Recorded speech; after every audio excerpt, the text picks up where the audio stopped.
halacha in the recent generations. He lived about, I would say, a little bit over 200 years ago, and the name is Chassam Sofer. Anyone who studies Torah, anyone who's familiar with halacha knows that name. He's one of the greatest authorities of halacha. And apparently someone asked him this question: why is it okay to go to a tzaddik to pray for you? Isn't it wrong to have anyone in between you and Hashem? And I made a copy of his answer. It's in Hebrew, but I'll explain the main point. His answer is that with a king of flesh, very often we will ask someone to be our lawyer, to represent us, because I'm a nobody.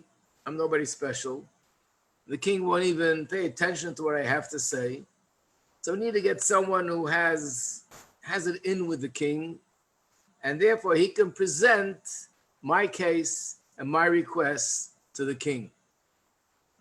So one would think the same as with Hashem. Who am I? I'm a nobody. So I'm going to ask the malachim, one of the angels, that they should pray for me.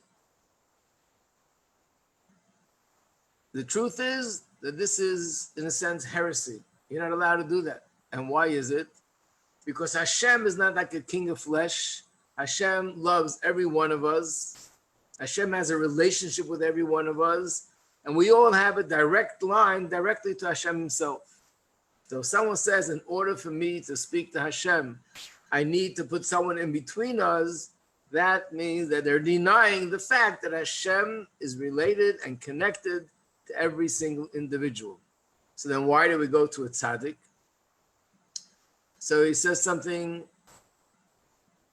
which we haven't brought up before, and his explanation is consistent with the explanation in Chassidus. And he says like this: it's definitely wrong to send someone into the king to represent me because I have a direct relation with the king. But then he says, hypothetically speaking, if a king would say, you can't come into me, just send in one organ of your body to represent the whole body. Not everybody can come in. Who would I send in? Would I send in my elbow? Would I send in my legs, my heels, my nose? The answer is I would send in the brain, because the brain is the most appropriate that's the most appropriate part of me to speak to the king. And that's his answer, that all the Yidden are one.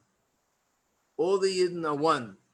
The tzaddikim, they're like the brain and the head of every single one of us. So when I send in a tzaddik and he's requesting something from me, it's really me. It's just, in a sense, the best part of me that I'm asking to represent me by the king, by Hashem. So this is consistent with what we said earlier, that just like in the human body, there's the brain and all the organs of the body. And there's a chapter in Tanya, chapter 51, where the Alter Rebbe explains that even though the neshama gives life to the entire body, and the soul energy is found in every part of the body from head to toe, but the way the neshama gives life to the body is that first it shines and it dwells in the brain, and from the brain it goes to the rest of the body. And the Alter Rebbe used this analogy to explain the Beis Hamikdash, that the Beis Hamikdash is like the brain of the universe. Hashem's presence is everywhere, but first Hashem's presence is concentrated in the brain, in the Beis Hamikdash, and from there Hashem's presence spreads to the entire world. And the same applies to tzaddikim. The tzaddikim are called the brain and the heads of Klal Yisrael. In fact, the word Rebbe is an acronym for three words: Rosh, Bnei Yisrael, which means the head and the brain of the Bnei Yisrael, of the Jewish people.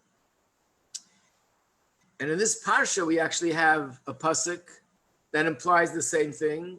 Where Moshe Rabbeinu speaks about the Jewish nation, and he says, I'm amongst the 600,000 Jews. But he doesn't say 600,000 people. He says, I'm amongst the 600,000 feet. Why feet? The answer is, the implication is that Moshe and Bnei Yisrael are like one body, but Moshe is the head, and the other people are all the organs of the body, including the feet, the legs of the Klal Yisrael. So therefore, just like in the human body, all the chayas, all the life force that comes to all the organs, it goes through the brain. So to Hashem, when he gives life to the world, it goes through the Beis Hamikdash, and it goes through tzaddikim, and through the tzaddikim, that light shines to each and every one of us. It's like Hashem wants us all to have light, so he creates a sun, which is a source of light, and that light shines in every one of our homes. So therefore, Chassidus explains that the hashpah, the sustenance in the physical sense and the sustenance in the spiritual sense that Hashem gives to every person in the world, it's transmitted through the tzaddikim. And therefore, the more I'm connected to the source of the tzaddik, then the closer I am to that bracha that Hashem is giving me. And that's why we turn to the tzaddik to daven for us.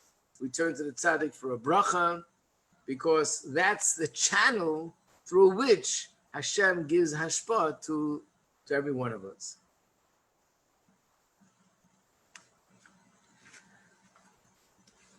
So now I want to go to the next point. We don't have much time, so I'm doing this briefly. I didn't have the opportunity to do the whole booklet. We're blaming everything on the virus and the Zoom. So I asked Hochana if you can just project the sheet. Thank you very much. And we're going to discuss this topic today, the place and possession of the tzaddik. What I'm referring to here is that one of the things we find by Chassidim, and all Chassidim, is that they give a lot of importance to an object or something which is the possession of a tzaddik, or the place of a tzaddik. The Rebbe touched this, the Rebbe held this in his hand, the Rebbe read from this Chumash or this Tilim. I remember reading a story from the previous Rebbe, that he spoke to an older chassid, and the older chassid said, I still remember how when I became bar mitzvah, my grandfather took me to the Tzemach Tzedek, who was the Rebbe at the time. And he said to the Tzemach Tzedek that he's asking the Tzemach Tzedek to give him a bracha. Please give a bracha to my grandson who's becoming bar mitzvah. And then he said that Tzemach Tzedek put his holy hands on my head and gave me a bracha. And that's another discussion of what the bracha was. But then he added, and I still have the yarmulke that the Rebbe put his holy hands on the yarmulke. I don't think you find that in other circles, that if Rosh Hashiva or a great rabbi touched something, held something in his hand, everyone's all excited and they'll save it and put it away. But by Chassidim, there is that sense, that feeling. As we know, with the dollars, we'll go into that a little bit more. But anything, if the Rebbe held this in his hand, that's something exceptional. And we find this with the Rebbes themselves, that they have a certain object that they received from a previous Rebbe. Just holding the object was something special. What's the source for that? So on this page, I'll just go through what it says here orally, and I'll try to explain to the best of my ability what it says in each place. The first one, it says Parshas Chayesara, chapter 23, pasuk 17. This is the story where Avraham Avinu purchased the land where he would later become the place called Maras HaMachpelah. Adam and Chava were already buried there, and then Avraham and Sarah were buried there, and so on. When Avraham Avinu bought that piece of land, it says in the Chumash these words, Vayakom Sedei Ephraim. You have it here in the English, which means, and he acquired this field from Ephraim. But usually that's not the term that's used. Vayakom means to stand up. The term that's usually used is kana. He bought, he acquired. There was an acquisition. Vayakom means to stand up. So Rashi says, yes, the Torah is telling us that this piece of land stood up. It was elevated. It went out of the hands of an ordinary person, Ephraim, and it went into the hands of Avraham Avinu. which means the mere fact that Avram Avinu became the owner of this piece of land, the piece of land was elevated, and it has greater quality than it would have been if it belongs to an ordinary person. Another example is Parshas Vayetze, the second thing on the page. So it's chapter 28 in Chumash Bereshis, Pasuk 10. And it says, Vayetze Yaakov meBe'er Sheva. And Yaakov left the city of Be'er Sheva. And Rashi asks, we know from before that he was in the city of Be'er Sheva. What's new here is that he went to a new city called Harana. So the Torah only had to say, and he went to Haran. Why did it have to say he left Be'er Sheva? We know already from a verse before that he was in Be'er Sheva. And Rashi says it comes to teach us something, that the fact that he left the city had an impact. What's the impact? These are Rashi's words. It comes to teach us that any tzaddik, when he leaves a place, it makes an impact. Because as long as the tzaddik is there, there's glory there, there's brilliance there, there's splendor there. And when the tzaddik leaves, the glory, the splendor, and this brilliance leaves the city. In other words, what Rashi is clearly saying is that when a tzaddik is living in a city, not only is that an opportunity, I could visit the tzaddik himself and speak to him, but the entire city has something there that other cities don't have, which is one of the sources, yes, that Chassidim make every effort to live near the tzaddik, be in the same city. Of course, not everybody could live there, so people for various reasons live other places, but they give tremendous importance. This is the shchuna, this is, Crown Heights is the shchuna of the Rebbe. That's the Rebbe's neighborhood. Or the same with any other city. This is the Rebbe's city. Because the answer is when a tzaddik is in a city, the city is transformed spiritually.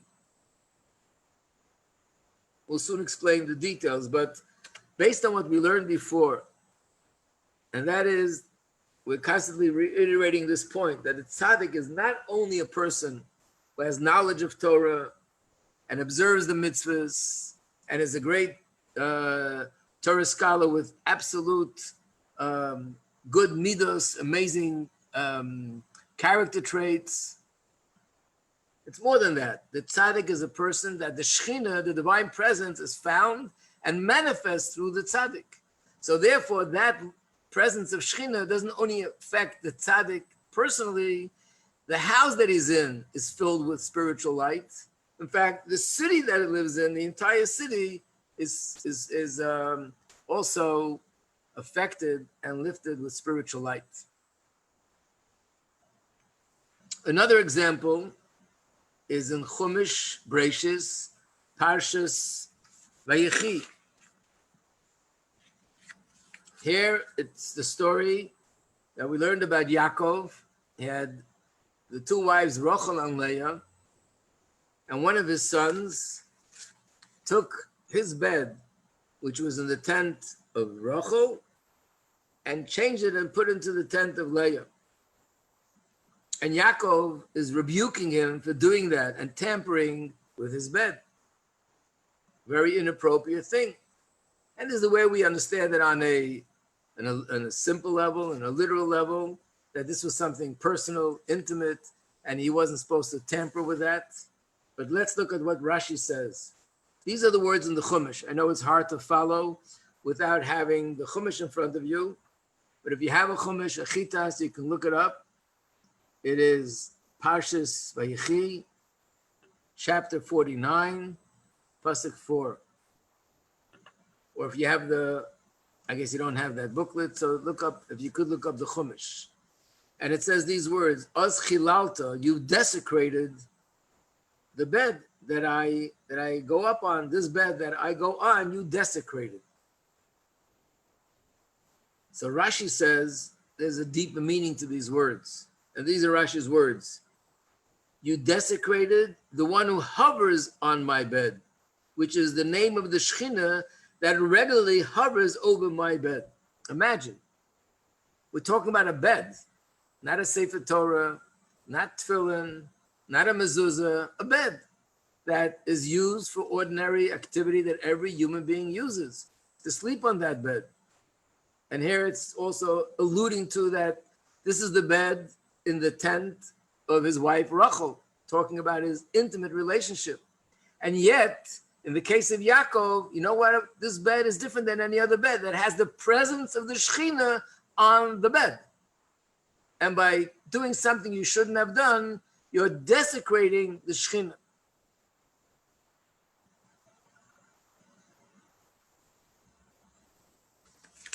Another example, another source, something which you already mentioned before, but it fits into this discussion as well. Number 4 on the sheet. It says in Parshas Yisro, chapter 18, pasuk 12, that Moshe Rabbeinu and Aaron and Yisro, they all sat down to eat. And the pasuk says, and they sat down to eat before Hashem, in front of Hashem. And Rashi says, there was no mention before that Hashem came to this meal. But this is Rashi's words. From here we can derive that if you are participating in a meal that Torah scholars are present there, it's as if you're benefiting from the splendor of the Shekhinah. So you're eating food, you're drinking a drink, you're eating fish or meat. Oh, that's beautiful. Whoever did that, thank you very much.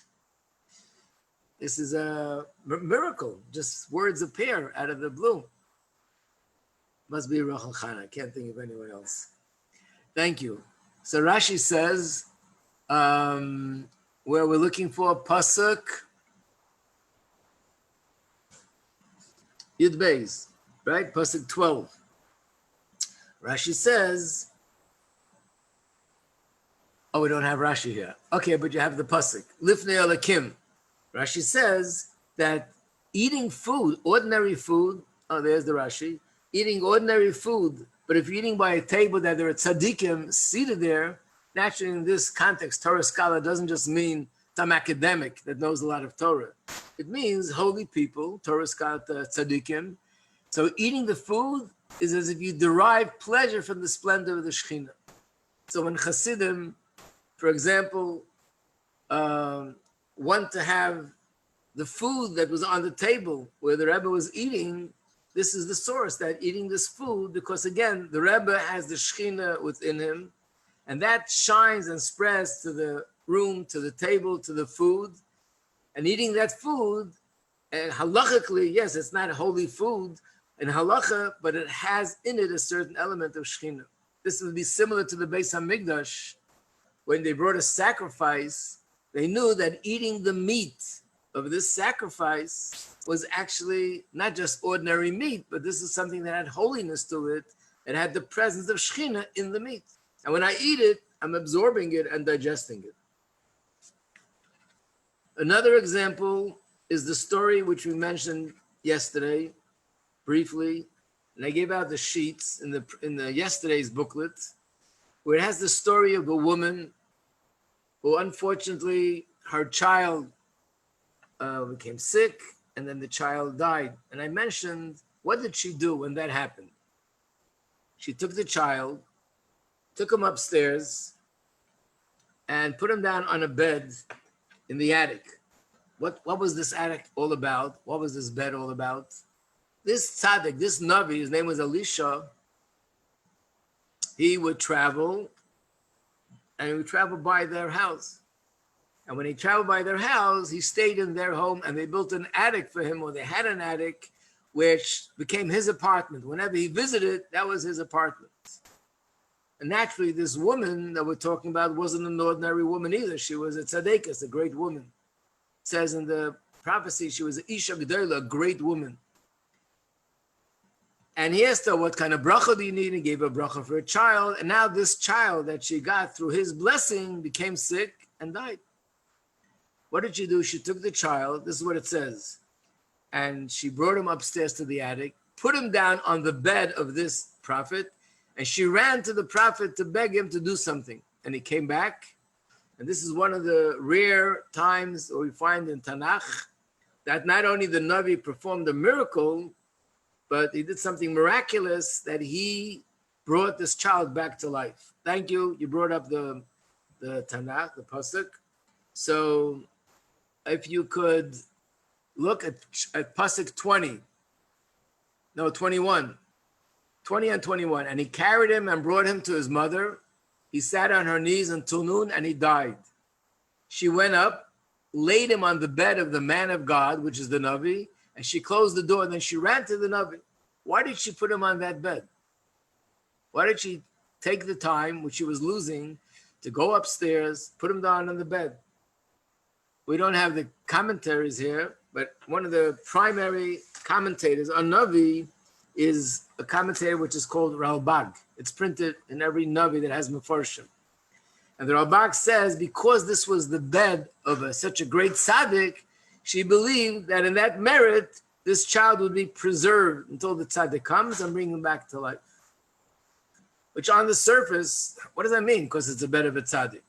But now that we learn that Yaakov Avinu's bed had the presence of the Shekhinah, and the same is with every tzaddik, wherever there's the presence of Shekhinah, that's where there's blessing. Because Hashem is the source of life. Hashem is the source of blessing. So therefore she was sure that because the Shekhinah this is the bed of a tzaddik, and the Shekhinah is there, this will bring him bracha.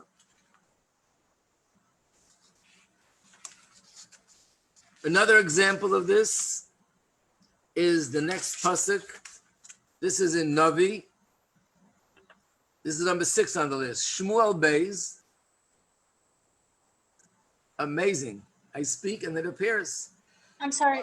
I didn't really hear the part. So did this son, how to say it, recovered? Yes, she brought him back to life. It was one of the, like I said, the rare miracles. We find a lot of miracles in Tanakh, but bringing back a dead person to life, this is one of the rare examples. So it says in Shmuel chapter 2, and Shmuel Beis, because there's two Shmuel Aleph and Shmuel Beis, chapter 6, pasuk 11 and 12. This describes a story how there were David HaMelech was now in the process of getting ready for the Beis HaMikdash. The one who actually built the Beis HaMikdash was Shlomo HaMelech. But before he built the Beis HaMikdash, the Aron and the Luchos was in a different place. And here David HaMelech started the process of transferring the Aron and the Luchos to Yerushalayim. When they did that, something happened, and the whole process was stopped. And then a number of months went by, and David HaMelech was going to do that again. But this is what it says. If you look in Pasuk 11 and in Pasuk 12, where was the Aron and the Luchos during these few months when they stopped the process of bringing it to Yerushalayim? It says, and the Ark of the Lord, which is the Aron and the Luchos, the holiest item in the world and the holiest item in the Beis HaMikdash, it dwelled in the house of Oved Edom from the place of Gitti, from Gas. It was there for 3 months. And then it said, Hashem blessed Oved Edom and his whole household. They were all blessed. Pasuk 12. And it was told to King David, saying, Hashem blessed the house of Oved Edom and all that belongs to him because of the Ark of Hashem. And David went and brought the Ark of Hashem from the house of Oved Edom and brought it to the city of David, which is Yerushalayim. So what does it say? That why was he blessed and why was his family blessed? Because the Aron was there. What's the connection? What, they did something? Is this a reward for a good deed that they did? No. It says the mere fact that the Aron and the Luchos were there, that's why they were blessed. And the reason is that we explained the Aron and the Luchos. What do we mean when we say it's the holiest item in the entire world? It means that has the highest level of Shekhinah dwells in the Aron and the Luchos. That's the Holy of Holies.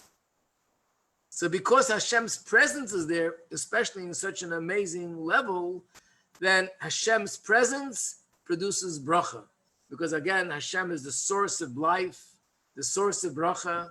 So wherever there's godliness, there's going to be life and going to be additional life. So just the fact that it was there gave him bracha. Now this bracha is not only a bracha, the Gashmias, it also brings bracha spiritually. And this we see from the next one. This is a Gemara Yerushalmi. I don't think Roch Khan will be able to get that one. But Gemara Yerushalmi tells us an interesting story. That there was a man who was involved in some Talmudic discussion, and none of the rabbis, miracles, can't believe it. Okay, so you have the right page, the Darim. So let me see where I can show you where it is. If you move it up a little bit, let me see. This is 9a, is that where we are? Yeah.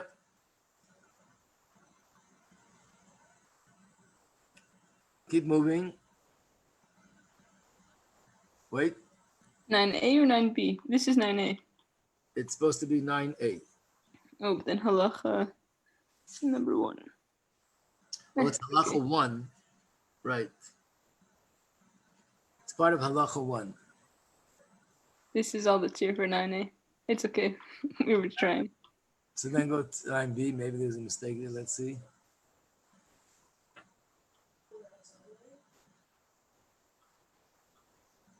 It's okay. Okay. Let's see.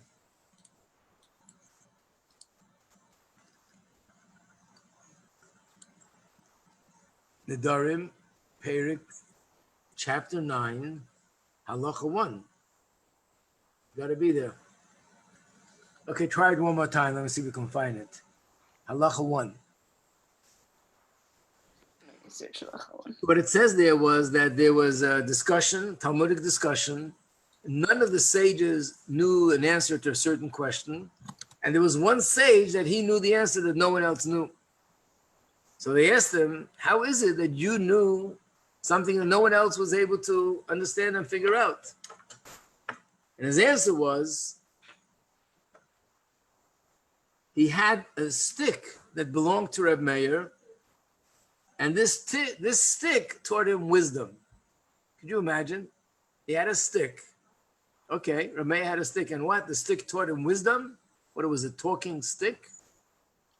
It had a hidden tape recorder inside the stick that recorded all the shiurim of Reb Meir? What does it mean that the stick taught him wisdom? But that's what it says. So the answer is, based on what we've just been explaining, is that being that this is a stick, it's a physical article, but this was always with the great Tzaddik Reb Meir, the stick absorbed all the Torah and all the holiness and all the godliness that surrounded him. So this stick had in it a godly presence. Again, just like the Beis HaMikdash, the Mishkan was made out of wood, but this wood had a godly presence in it. The Beis HaMikdash was made out of stone, but that stone had a godly presence in it. So this stick that had a godly presence in it, just like because if Hashem's presence is there, it brings blessing physically, it also brings blessing spiritually. That this enhanced his ability to learn Torah, to understand Torah, and it gave him the ability to understand things in Torah more than his colleagues.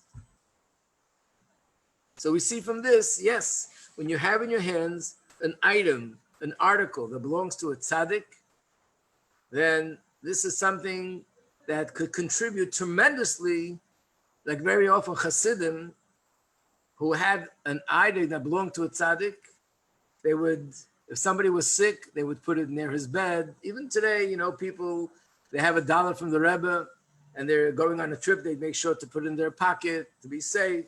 If Chas v'sholom someone's sick, they'd put it under their pillow. Or the same with another item that they have from the Rebbe. Where's the source for this? And here we see clearly that having an item that belongs to a tzaddik is a source of blessing physically, and it's also a source of blessing spiritually. Rabbi Majeski, Miriam has a question about this. Okay, Miriam, you're on the air. I have a story. What if a Rasha has the article of a tzaddik? Can he be blessed to do bad? There's no such thing as blessed to do bad. No, godliness cannot be something that's going to facilitate klipa and negativity. If anything, having the article of tzaddik might made him do tshuva, the opposite, but not. It won't help him to do bad.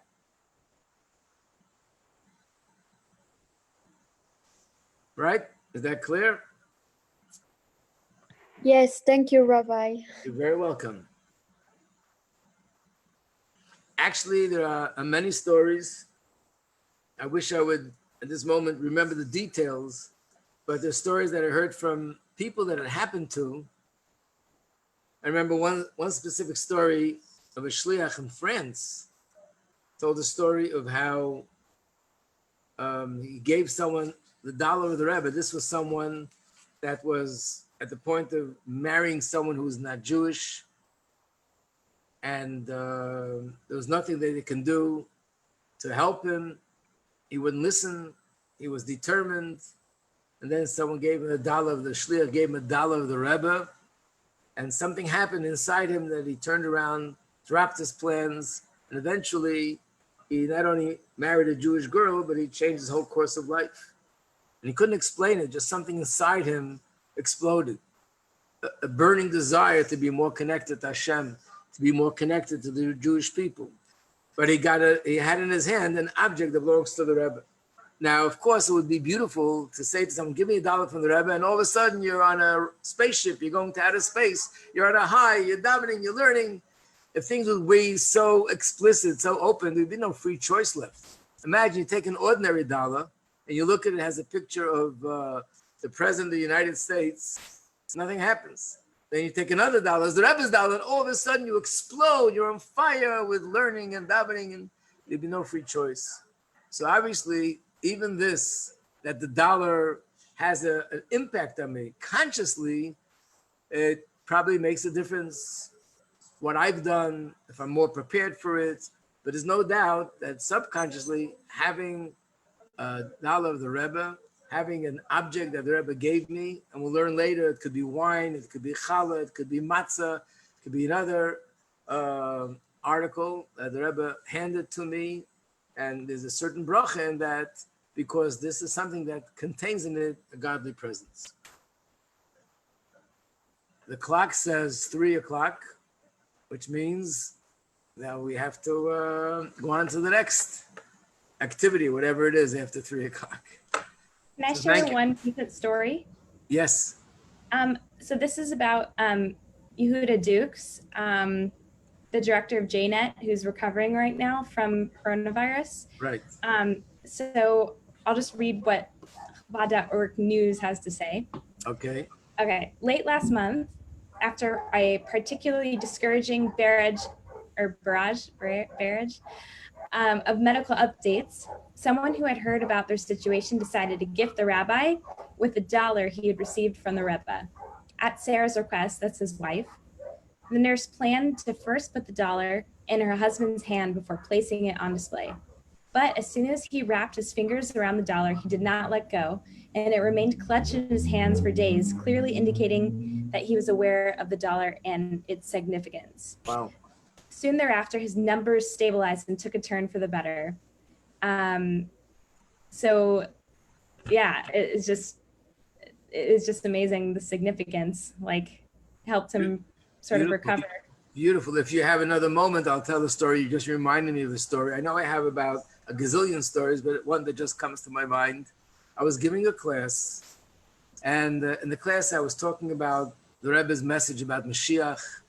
And someone said to me, people aren't ready to hear it. It's too much. It's overwhelming. They can't handle it. And I said, unfortunately, a lot of people are not really clear on what is the Rebbe's message. Because many people say, the Rebbe never said that. These are a bunch of wild people that are saying wild things. That's the problem. If they would know that it comes from the Rebbe, you have no idea. We have no idea how many tens of thousands of people were helped by the Rebbe. He gave them brachas. He changed their lives, well, getting married, having children, becoming well. That if they would only know that the Rebbe actually did say this and this, they would respond in a very positive way. A woman raised her hand and says, I want to tell you something which supports what you just said. I was in Flatbush. I was in a store, bought something, and the lady takes my check and says, oh, you're from Crown Heights? 10% off. So she says, oh, that's nice. Can I ask why? So she says that her husband, they're not Chabad, of course, just husband was in the hospital. Unfortunately, he was in a coma. And it wasn't an induced coma. He was in a coma because of his condition. They couldn't wake him up. And one day, some Chabad person came by to do Bikur Cholim, visiting the sick. And then he said, I'm going to give you $1 from the Rebbe. He gave her $1 of the Rebbe. They put it near his bed. And that day he woke up, and from that point on, he recovered. And she said, since then, anybody that comes from Crown Heights to my store, I give them 10% off. Well, there's some ladies that wanted to know more details of the stories, and some ladies wanted to know which store is it, I'll get a 10% off. But this is a story they heard from someone that it happened to. What's the connection? You put $1 from the Rebbe there. What's the connection? And the answer is, as we see here, it's an item that the Rebbe gave, the Rebbe held in his hand. It has a certain spiritual presence and godly presence, and therefore it will generate godliness and bracha around it. And that's behind the point. Okay, all the best, everybody. Hatzlacha with the rest of the day. Thank you. Thank you.